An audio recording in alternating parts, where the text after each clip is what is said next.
আমি এবং আমার আরো দুজন নারী সহকর্মীর বিরুদ্ধে এই সংসদে উপস্থিত আরেকজন সংসদ সদস্য যে কদাকার কুৎসিত ভাষায় মানে ওয়াজ মাহফিল করেছে, যে কুৎসিত ভাষায় তারা বক্তব্য দিয়েছে, আমি আপনার কাছে এই ব্যাপারে বিচার চাইছি মাননীয় স্পিকার। সদস্য রুমিন ফারহানা, আপনি কিছু বলবেন? আজকে বলেন, today is a free day, বলুন। মাননীয় স্পিকার, আপনাকে ধন্যবাদ। মাননীয় স্পিকার, আমার ইমিডিয়েট আগে আমার যে সহকর্মী সংসদে বললেন কথাটি, এটি দুঃখজনক নিঃসন্দেহে, কিন্তু মাননীয় স্পিকার আমি আপনার দৃষ্টিতে আরেকটি খবর আনতে চাই।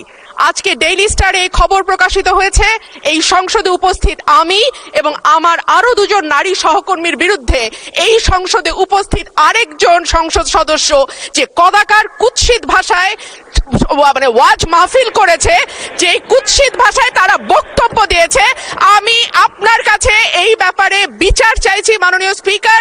আপনি বিষয়টি সংসদে দৃষ্টি আকর্ষণ করছি, আপনি বিষয়টিকে দেখবেন।